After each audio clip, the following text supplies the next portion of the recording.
Hey guys, Sam back here with Planes on the Prairie, and behind me we have a really special guest inside the Fargo Air Museum.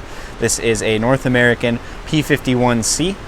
The exact variant is P-51C-5-NT, the NT meaning it was built in Dallas, Texas. So the C variant is one of the less common of the Mustang variants still around, as opposed to the D model, which is really widely seen at air shows, which we have at the Air Museum full-time in a video, which will be in a video we'll cover later.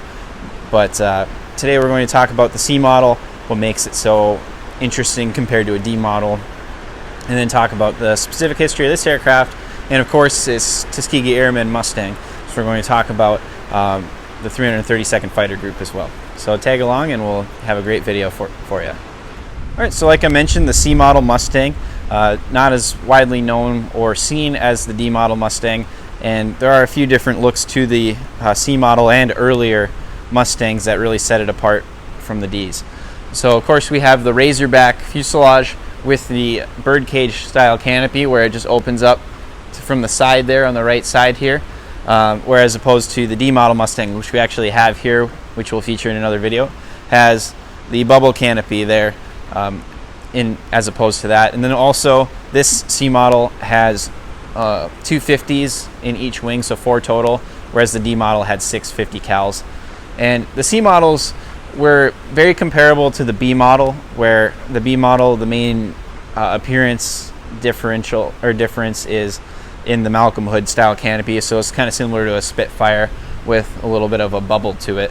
But realistically, the performance was pretty much the same between the two, and units such as the 332nd were very wide users of the C model Mustangs, and in total 1,750 were built over the course of World War II, and later replaced by the D model Mustangs, Ks and Hs later on throughout the timeline of the Mustang's production. So we're going to talk a little bit more about the specific history on this particular aircraft next. So this P-51C Mustang was built in 1942 and served with a couple units stateside and never saw combat or anything overseas in Europe. And in 1945 it was sold as surplus from the U.S. Army Air Force to a trade school in Billings, Montana for $1. I mean, I would love to have a Mustang for $1. I mean, I'd have a bunch of them.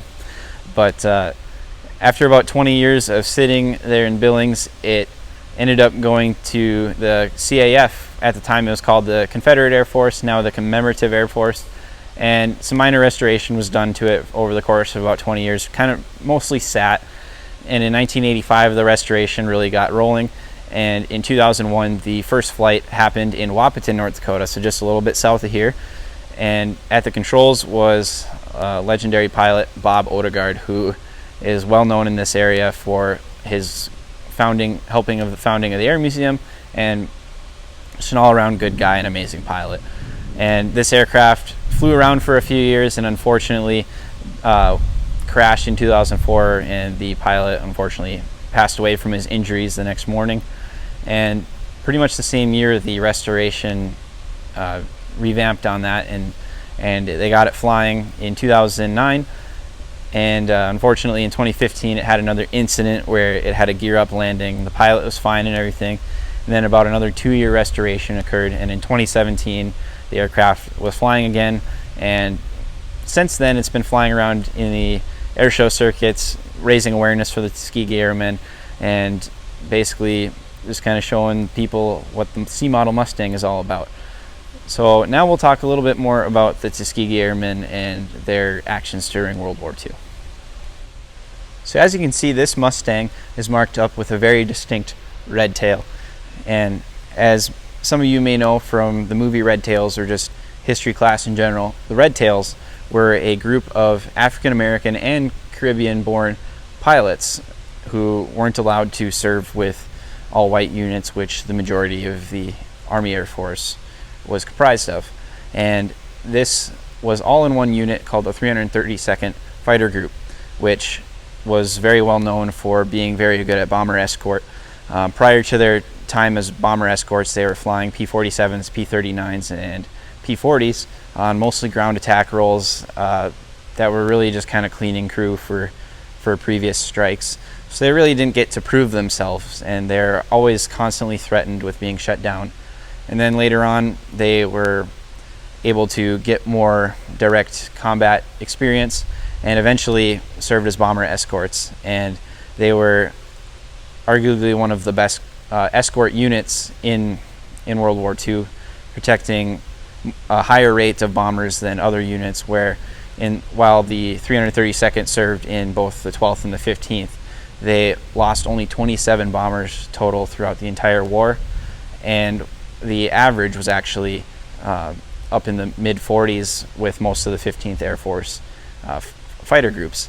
So a very successful unit where they also achieved a lot of victories, over 112 victories to be exact, and it's a very decorated unit with many different flying medals being earned, and just a huge proven point basically that anybody can be a very good fighter pilot, and they proved that they were some of the best of the bunch.